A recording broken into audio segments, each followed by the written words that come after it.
Hey everyone! Welcome back to Quick English. You know what's super weird? Intermediate learners study idioms, memorize them, and then say them in ways that make native speakers scratch their heads. Today, we're cracking open the 4 biggest idiom mistakes I hear every single day. And trust me, after this video, you'll never make them again. Ready? Let's go. Okay, so learners often say, "It's raining cats and dogs" to mean heavy rain. And they emphasize every word equally. But here's the problem. Native speakers don't actually use this idiom the way you think. We say, "It's raining cats and dogs." But we barely use it in real speech anymore.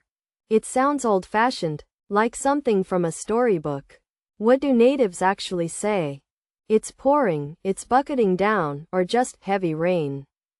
The idiom exists, but we've moved on. So instead of trying to use old idioms, focus on the modern ones real people use every day.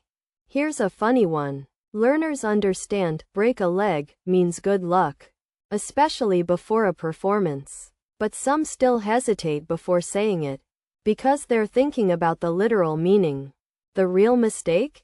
They say break a leg to someone who's not performing. Your friend's going to a job interview? Don't say, break a leg.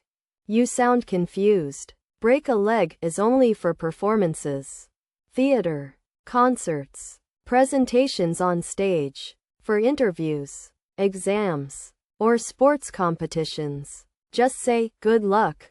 Or, you've got this. The context matters way more than the words themselves. That's what separates B1 learners from C1 speakers. Most learners know, piece of cake means something is easy. But here's what they get wrong.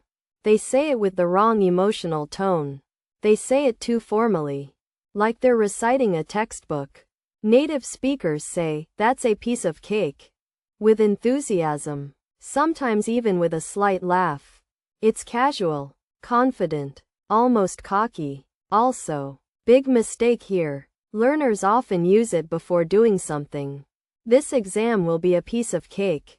But if you fail, you sound like an idiot, right? We usually say it after it's easy, or when we're very confident based on experience. Wrong. Learning French will be a piece of cake. Right. Oh, I got an A. It was a piece of cake. Timing and tone. That's the secret. Alright, this one's interesting. Hit the books technically means to study hard. And yes, it's a real idiom. But, and this is crucial, native speakers, especially younger ones, almost never use it anymore. It sounds like your grandpa trying to sound cool. Learners study this idiom, memorize it, and then use it, and everyone gives them that weird look. What do modern native speakers actually say? I need to study, I'm gonna cram, I'm hitting the books. Okay, maybe 1 in 50 times. Or, I need to get my head down and focus. The lesson here? Not all idioms you learn are actually used, especially the ones from old textbooks. Always ask yourself, would a 20-year-old native speaker say this?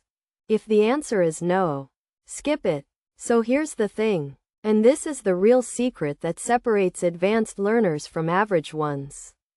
It's not about knowing more idioms, it's about using the right ones at the right time with the right tone. Real native speakers use maybe 20 to 30 idioms regularly. Everything else? Occasional. So instead of memorizing 500 idioms, focus on 1. Understanding why an idiom works. 2. Hearing how native speakers actually use it.